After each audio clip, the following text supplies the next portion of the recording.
But let me give you guys a little sneak peek into the very first corridor. I won't spoil anything else. So yeah, this is what you'll see when you enter the maze. And then yeah, you'll head down into this room for your pre-show.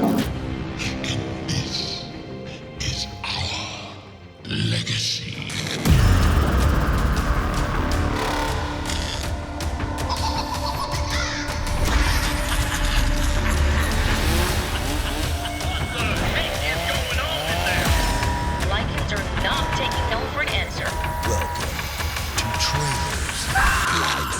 Camera action.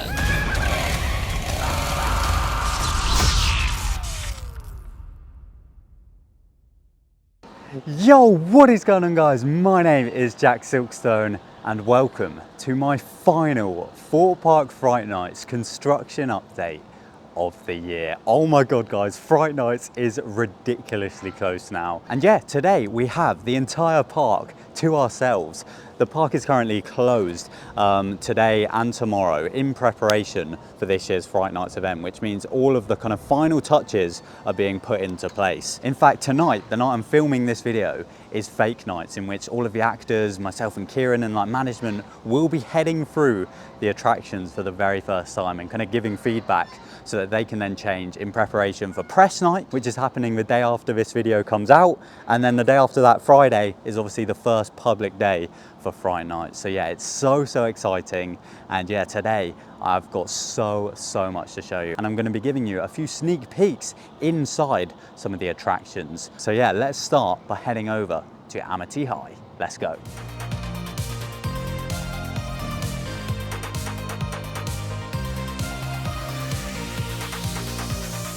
So my first stop today is over here at Stealth's Plaza, where of course we've got Amity High versus Thorpe. Graduation sucks. That's right, it might be graduation year this year, but they have certainly spared no expense at all for this year's Amity and Lycan scare zone. It is the biggest I have ever seen it. Where do we even start? Obviously, we've got the kind of lighting trusses that we've had in the previous years, but look at the size of that light. Normally, we've just had these kind of small park cans up there, but look how big these lights are. And yeah, as I said, it doesn't end there this year.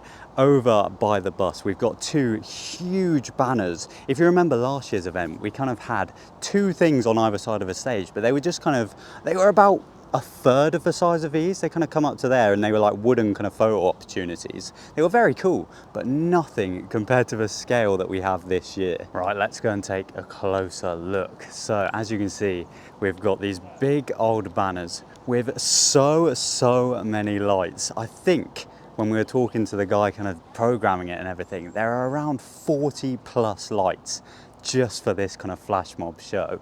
But yeah, once again, we've got the return of the bus and the stage as we kind of predicted in these updates. Now this year we don't have the second bus over there, but to be honest, with the scale of this single bus and like everything around it, I don't think we really need that second bus this year. But yeah, we've got the Amity one over here with like a little bit of locker theming as well. So yeah, it's looking absolutely fantastic. It may well be the 5th year of Amity and Lycan here at Fright Nights, but I have to say it is definitely one of my most anticipated things for this year, which sounds stupid considering we've got a brand new maze and a brand new scare zone still to go and check out in today's video. But this show on its own is one of the things I'm most excited to do at this year's Fright Nights.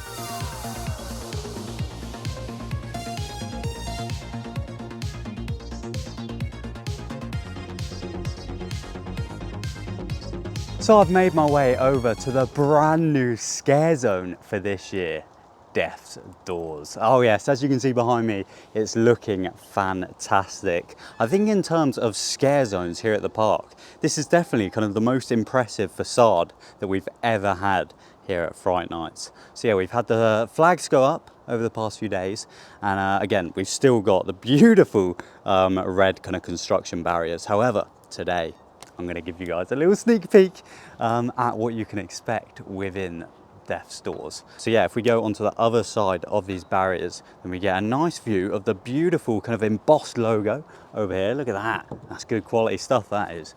And then yeah, this is where you will enter the zone. Now this is a kind of one-way scare zone, so I believe you'll only be able to kind of go through it from this direction. You won't be able to kind of come back the other way. So yeah, you'll head through this key, and essentially within death stores there are a number of doors which you can knock on, and there will be kind of tricks and treats behind each door. So there'll be some actors that might give you a little jump scare, there might be some that might tell you a funny joke, and all of that good stuff. But yeah, it's definitely an exciting one. It's right under Nemesis Inferno. And of course, because it is a scare zone, it is completely free to come and check out. You don't have to pay like you do with the mazes. You can just go through this as many times as you want throughout the night. But yeah, I'll show you just this first little section. I don't want to spoil it all for you guys. But yeah, just so you get an idea of what to expect within death stores. But yeah, there's a number of doors in this area which you can knock on and kind of interact with. So yeah, very, very nice indeed. You can just give this a nice little knock there. That is Death's Doors. As I said, the brand new scare zone for this year. I can't believe the scale of it all. And yeah, we've got some nice lighting in here and speakers around the entire area. So I'm definitely very, very excited for this brand new scare zone. Beautiful.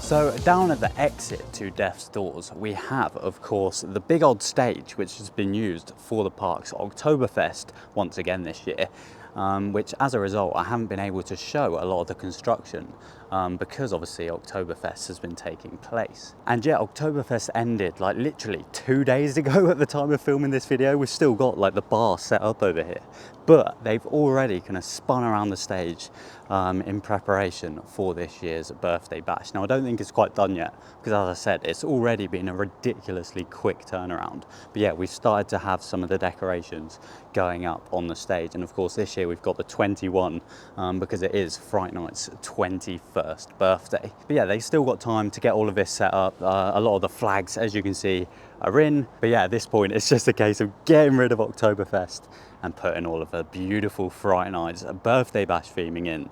But yeah, very excited for this show. As I've said many times, last year I wasn't too sure about birthday bash, but as the season went on, we kind of fell in love with it, and by the end of Fright Nights, it was one of our favourite things to do at Fright Nights last year. So yeah, I'm definitely excited to come and check out this year's version of birthday bash.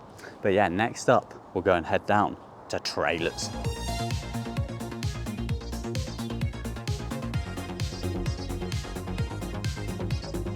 So yeah, over here at trailers, to be honest, there's not a whole lot to report on. Obviously, since Breakout at Bozo's during Carnival, they've changed the sign and everything, but I've already spoken about that in all of the construction updates and everything. But yeah, it's just gonna be nice to have, of course, trailers back for this year. Now, I won't show anything from within trailers in today's video. However, as I've said, there will be maze videos literally on the channel tomorrow, if you're watching this on the day it comes out, which is absolutely insane. I can't believe how quickly Fright Nights has come around. But yeah, I'm just very excited to get back in the Super Spark cinema once again this year. Obviously, Breakout at Bozo's was fun, but it of course was slightly toned down, although to be honest, Breakout at Bozo's did get quite intense towards the end. The actors really kind of fell into that role, and I definitely had a few scary run-throughs in there. But yeah, trailers is of course a live action, intense maze, and I'm pretty sure if we check the entrance board just out the front, then it should no longer be a kind of 8+ attraction. I believe it will say, let's have a look, yeah, there we go, 13+. It's gone back to being the very intense version of trailers that we of course got introduced to last year.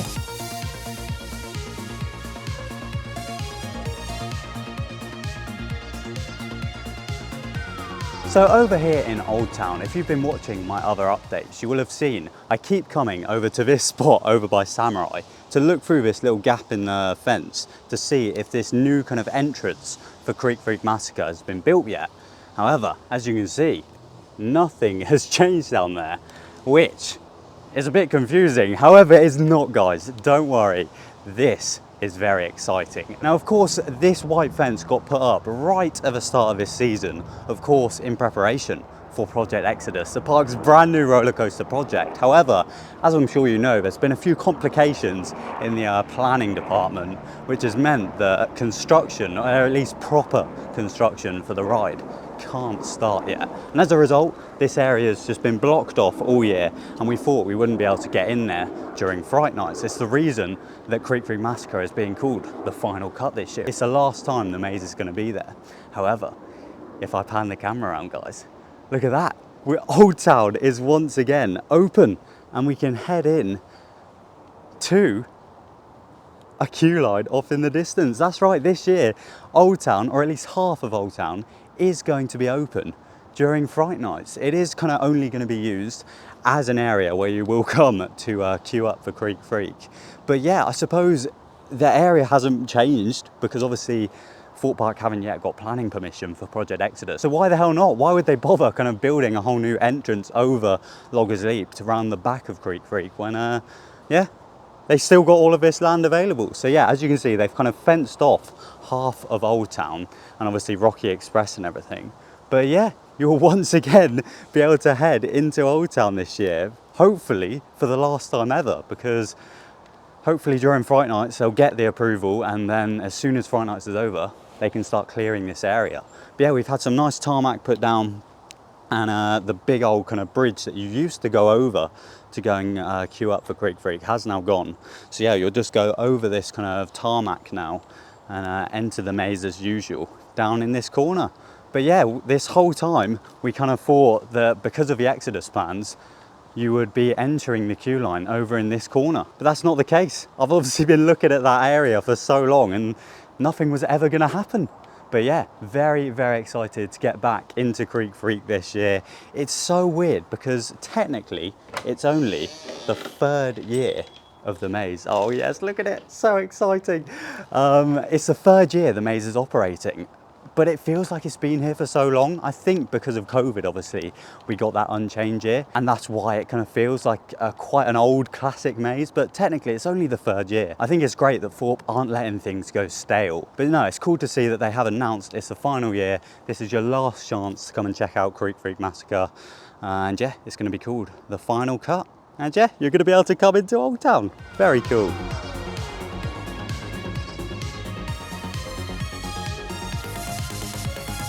So just down from Creek Freak Massacre, we have the Crows of Mawkin Meadow, which is looking absolutely fantastic. It's giving me flashbacks to how it looked last year. I can't wait to see this area in the dark. But yeah, just down here, we've got this gorgeous big old Mawkin Meadow sign, which I imagine is going to go up probably within the next few hours or so. But yeah, all of the hay is in place. Again, I won't show you everything in here. I will just head down to the kind of split point, little teaser as to what's to come. But yeah, it's fantastic to be back in this zone once again. As I said in all of the updates building up to this, I think this year there's just even more lighting in this area, even more themed lighting, I should say. They're not just gonna wash it out. Yeah, even more lights, even more speakers.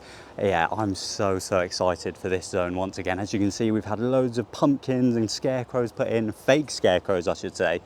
And yeah, as I said, this year you get a choice. Do you head down Mawkin Meadow, or it's happened, guys, do you head into Thorpe Village? That's right, you will be able to head into the Saw Alive queue line for a slightly different experience in Mawkin Meadow this year. And yeah, you get the choice. So yeah, that's super exciting. It's been so long since we've been able to go into the Saw Alive queue line. The last time we would have been able to do that was obviously when Saw Alive was operating, and what a maze that was. So yeah, it's going to be really cool being able to go into a little bit of this queue line once again. But yeah, I won't show you too much in there, but as I said, there will be videos on the channel very shortly if you want to check it out before you come and experience it.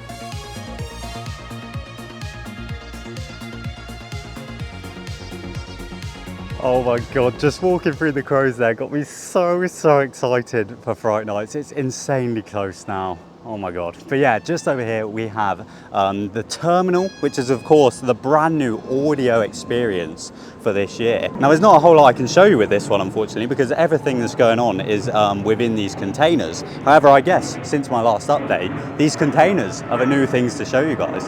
So yeah, we've had a number of black shipping containers put into place, which is so cool to see, because of course black shipping containers have always been in this area of the park. Back with like My Bloody Valentine and then Do or Die, it's been a very kind of shipping container heavy area. So yeah, it's amazing to see these iconic black shipping containers back in this part of the park. And yeah, to be honest, I don't really know what to expect of the terminal. As I've said many times in these updates, I've heard amazing things from Darkfield, who Thorpe Park are collaborating with on this attraction. But yeah, it's one of those that I think we're all just gonna have to try out and judge for ourselves.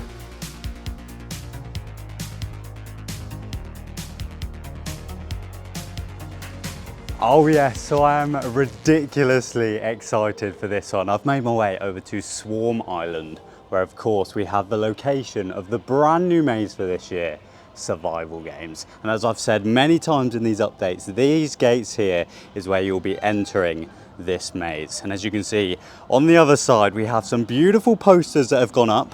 So we've got this kind of red and black Survival Games graphic. As you can see, it says hosted by Wyville. And here we've got Wake Up, It's Killer Clock. It's kind of portraying this kind of golden image that Wyville are creating, because look at that, live, love, love. Very good, very good. Because yeah, essentially Wyville, it's the whole kind of company behind survival games. You have to compete in the survival games to then get your kind of blue tick, your blue verification tick from Wyville themselves.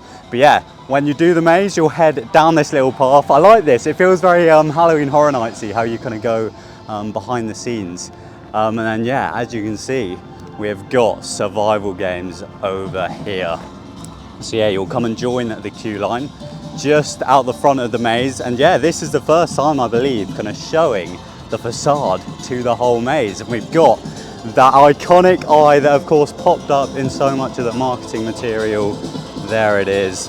And yeah, this is where you'll queue up for the maze. You've got a little bit of audio playing right now, which is lovely to hear. Yeah, I'm so excited to kind of see this in the dark with all of the lights on.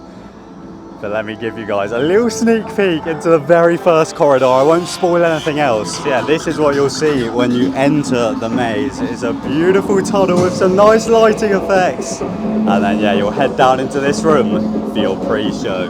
But yeah, it is ridiculously exciting. This is the biggest investment Thorpe Park have ever done for Fright Nights. Just look at the size of it. And yeah, as I've said many times in these updates, essentially the maze is made up of shipping containers, which on its own is ridiculously cool, because Thorpe Park haven't used kind of shipping containers in mazes for a long old time. But as well as that, they've built this massive kind of hangar roof over these 2 rows of shipping containers, which basically mean there's even more space for maze in there. But yeah, this is where you'll be entering the brand new maze for this year, Survival Games.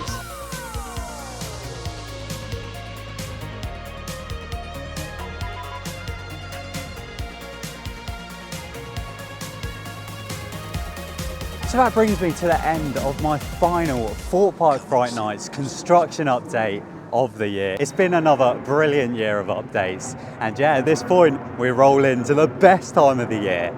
It's Fright Nights time, baby. As I've said, tomorrow there will be videos from within the mazes on my channel, and there will be plenty of Fright Nights vlogs being uploaded over the weekend and throughout the event. So yeah, keep an eye out for those and be sure to subscribe. And yeah, otherwise, thank you all so much for joining me in today's video, and thank you for joining me throughout all of these updates. And a massive thank you to Thorpe Park for allowing me to come in today and film whilst the park is closed. Yeah, my name's TheJackSilkstone. Thank you all for watching. Goodbye.